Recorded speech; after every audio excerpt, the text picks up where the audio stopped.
Among a few other things, there are stuff that are plastered on the front of the PS5 box that have always interested me. Obviously, there's the AK, the HDR, and while most of those things are quite well documented, something that's always been confusing to me, even though it has been somewhat well documented, is the 4K 120. Now, the 4K 120 doesn't specify if it's 120 hertz or 120 FPS. And since I have a 144 hertz monitor, I decided it would be awesome to go check out the list of supported 120 hertz games and check which games run at 120 hertz, 120 FPS. Now, it is worth noting that 120 hertz does not necessarily equal 120 FPS, as you'll see as we go through some of the titles within this game or within this video. So, without further ado, let's hop in and see which of these games out of the 8 that I've tested run at actually 120 hertz with 120 frames per second, and which of them run at 120 hertz but not necessarily 120 FPS. It is quite an interesting dilemma that I figured was worth a little bit of an experiment, and I must say I'm quite surprised with the results. So let's hop straight into the testing. The first game I tested was Asphalt Legends Unite, which is a new free-to-play game on PlayStation 5. Now, this game looks absolutely incredible. It's a perfect arcade racer for the console, and if you haven't checked it out, please make sure you do. I think it's so much fun. But what I did notice is it definitely runs at 120 frames per second, as confirmed by my lovely friend Google, at 120 hertz. So this is the first game where it's actually running at 120 hertz and 120 FPS. However, what I did notice is when I swapped over to the quality mode, I definitely saw that the visuals bumped up a little and they looked a lot better than when I was in the favorite performance mode. However, I don't think it was enough to suggest that I should only be playing it in visual mode. It looked good, but I much preferred playing it in the 120 FPS. But it's each to their own, and that's going to be kind of a theme that happens throughout this video. Every game sort of handles the FPS differently, the hertz differently, and the visual fidelity quite differently. So each game will have their own unique spin on it. So I think it's definitely worth noting that while I did prefer the 120 FPS in this particular game, it's not always the same for every other game. So let's hop into the next video or the next game and check what I thought about that. Next, we have one of my personal favorite games of all time. And not only is it one of my personal favorite games of all time, I still think this is probably the best PlayStation 5 game of all time. And I know that it obviously also runs on PlayStation 4, but with that 120 hertz mode at 120 FPS, yes, it does both. I think this is one of the best games ever. I absolutely love playing God of War at 120 hertz. This was a game that I actually had experience with before playing, or before doing this experiment. I played this game at 120 hertz. I played God of War Valhalla, God of War Ragnarok Valhalla, I'm sorry, at 120 hertz the entire time that I could, and I loved every second of it. I could definitely notice the 120 FPS in this game because it's so action orientated. However, what I didn't notice initially, because I immediately swapped over to 120 FPS, is the dip in quality. Now, the dip in quality doesn't show as a major symptom of the changing to performance mode over fidelity mode, but it was somewhat noticeable. Obviously, you're not going to be able to see that straight away on the recording. The recordings are obviously just off the PS5, so that doesn't quite work. What I can say, though, is a feature that Sony has been implementing in a lot of their first-party games is the 40 FPS at 120 hertz. That I can notice a bit of a difference with. I definitely saw that the visual implementation was there, but I did notice the frame rate difference a lot more than most games that are going to appear on this list. So I did notice that jarring difference between 120 FPS and the 40 FPS on the quality mode 120 Hz and the performance mode 120 Hz. So for me, God of War is definitely going to be one of those games that I play at 120 FPS the entire time when I do play it. I love this game. I would love to experience it in as much fidelity as I can, but I'm not willing to sacrifice the FPS for that fidelity. So Hogwarts Legacy almost poses a direct opposition to my thoughts on the frame rate versus fidelity, as it has a few more modes or a few different modes available to us.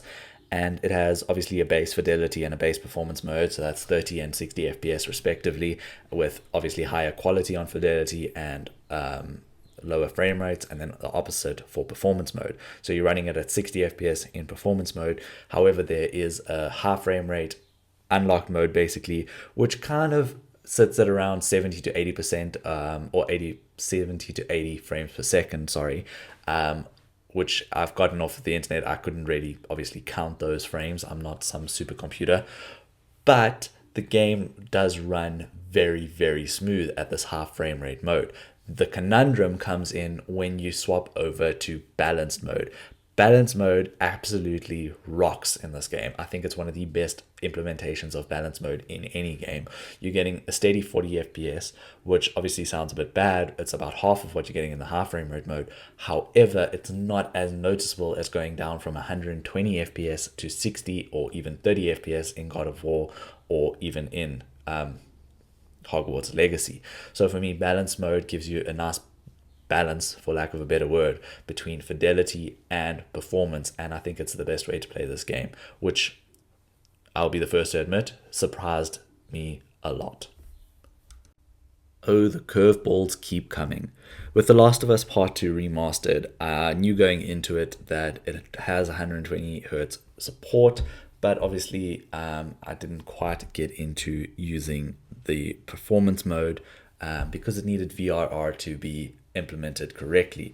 So I didn't get 120 Hz with performance mode, which would have unlocked the frame rates and used VRR to make a more steady image. I unfortunately didn't get around to doing that, but the fidelity mode was available, and that's that 40 FPS that we've been talking about, that 40 FPS with 120 Hz, and this looked amazing. I played through the majority of The Last of Us Part 2 at 60 FPS. I actually played the PS4 version, and then I only swapped over to the remastered version when the DLC came out for the, what is it called, no return mode, and that is a very fun mode to play. I don't think it was quite as good as Valhalla, but that's a different story entirely. What I am here to talk about is that 40 FPS at half fidelity looks amazing. This game threw me for a loop. I loved playing this game with very good visuals at 40 FPS, and it shocked me to my core.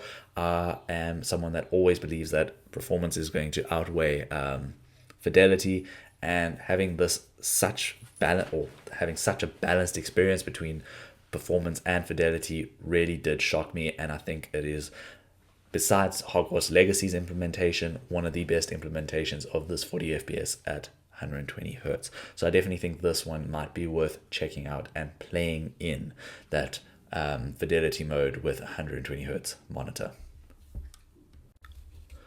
Quite similar to The Last of Us Part 2, Spider-Man 2 doesn't have a major visual difference between fidelity and performance mode when running at 120 F or 120 Hz.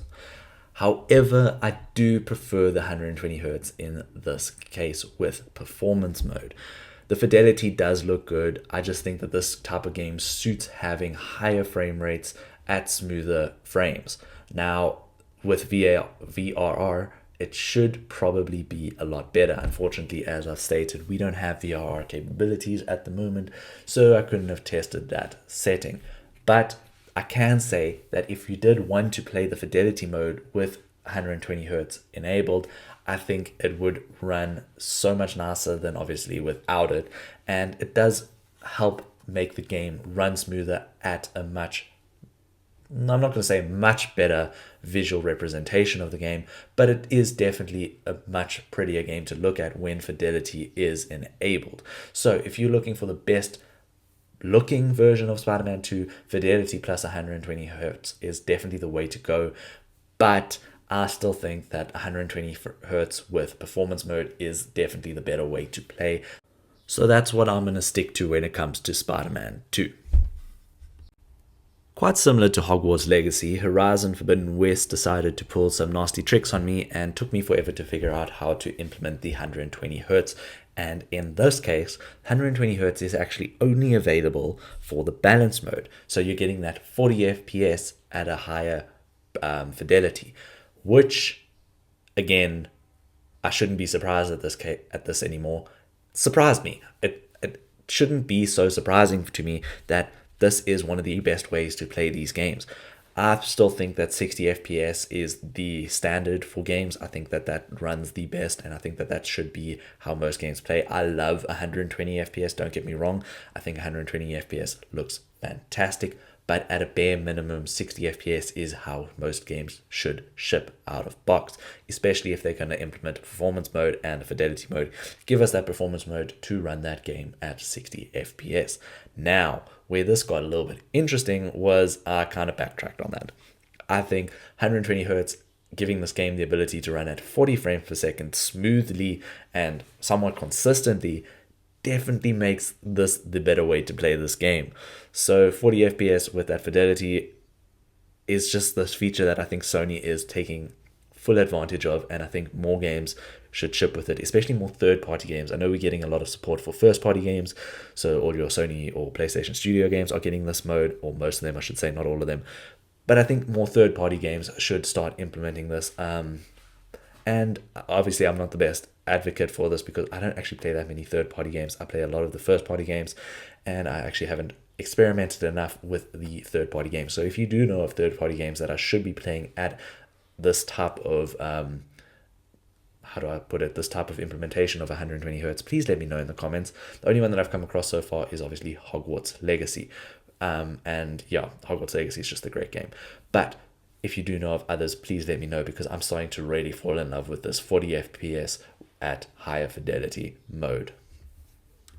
A Plague Tale Requiem is one of those third-party games that I really wanted to test, because when I initially played this game at launch, the 30 frames per second were quite noticeable to me. So I was quite excited when they said, okay, cool, we're going to get a 60 hertz or 60 frames per second mode into this game. And now they also have 120 hertz support. However, what is slightly frustrating with this title is when you do try to change them on the fly, it actually kicks you out of the game and takes you to the main menu. Now, this is an implemented feature. It's not a glitch. It's supposed to do this. So when you choosing what mode to play in, just make sure you choose correctly before you go into a level, because it will stop you if you want to change thereafter. Now, fidelity still looks a bit choppy in this case, but it looks absolutely stunning. The visuals are second to none. It looks great. However, like I say, definitely still runs a bit choppy. Performance mode definitely drops the quality, and you can see it sort of in the grounds and around all this action that's happening here with the market going on here. You can definitely notice that drop in quality. However, it runs a lot smoother, but it's not as smooth as I would like it to be. It's still a choppy 60 FPS, not a very smooth FPS. But I would rather have that higher frame rate that is a little bit smoother than fidelity than the way I was playing it at 30 FPS at launch. It is important to note that both performance and fidelity mode both take advantage of 120 Hz in this game, unlike some other games that we've said don't make use of it, as we've tested just before this. And now we come to my baby, Gran Turismo 7 at 120 frames per second, making full use of that 120 Hz is by far the best running game when it comes to 120 frames per second. I love this game at 120 frames per second, and most people will say, well, it's a racing game. Why do you need it to be 120 frames per second? And the honest answer is you probably don't, but once you play it at 120 frames per second, it really is difficult to go back down. I have now played 120 frames per second for the most part when I play this game, and on my TV I have to play at 60 Hz, and it's a definite noticeable difference, and that reaction time can cost you, well, running into the back of a car when you're not paying enough attention. I love GT7, and it is the perfect example of why 60 frames per second to 120 frames per second is actually a noticeable difference. And I think that 120 frames per second in this case is the only way you should be playing this game. The fidelity mode obviously looks fantastic. I mean, Gran Turismo is one of the most stunning games on the system, but that 60 FPS cannot be ignored, and I think it should definitely be 120 FPS, so making full use of that 120 Hz.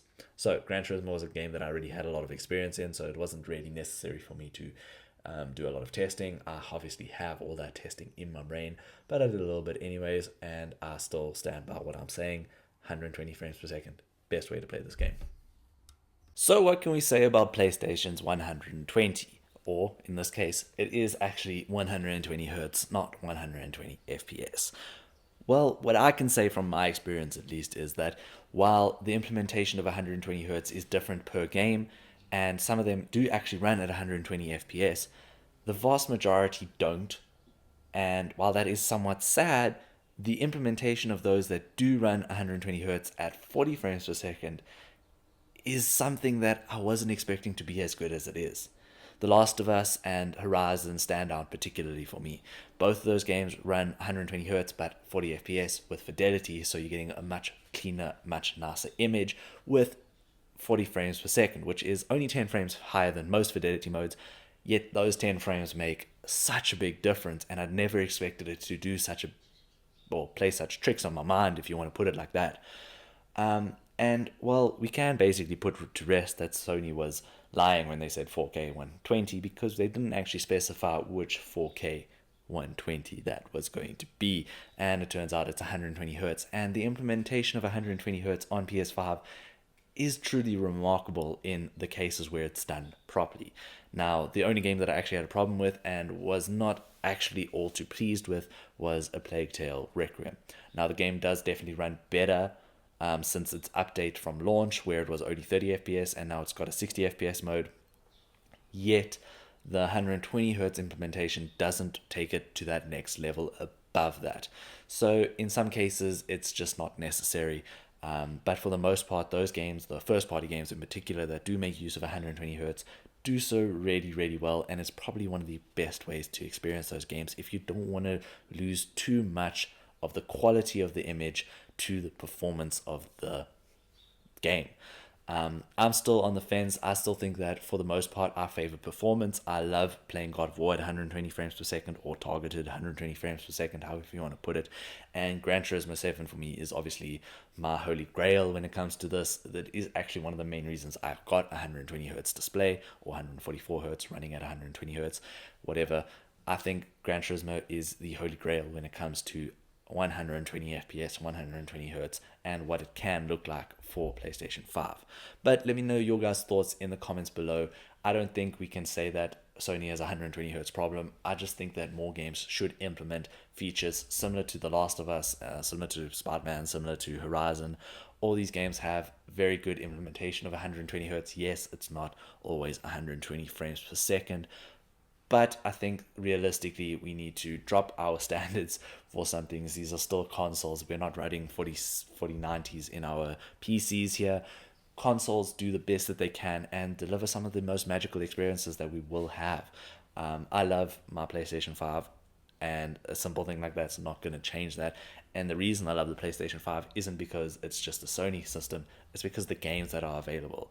As you can see, most of the games that I do play are Sony first-party games, and having them have that extra little bit of functionality with the 120 Hz does add a little bit more enjoyment to some of those games. Some, not all. And yeah, I think that it's unrealistic for us to expect 120 frames per second on every game. I think there's very few games that actually use 120 Hz, let alone 120 FPS. So we need to drop our standards a little when it comes to some things like that. And if you do want those type of things, by all means, build a PC and play it that way, because, I mean, PC games are really cool and they do run really well when done correctly. Obviously, some of our lovely PlayStation games that have gone over to PC have had some really bad ports. But yeah, I'm the type of person that likes sitting on my couch playing my games on the couch on my console. That's just the way I am. I do like building PCs. I just haven't done it in a very long time. Anyways, I hope you enjoyed the video, and I hope that you're enjoying your 120 Hz games this weekend. Cheers.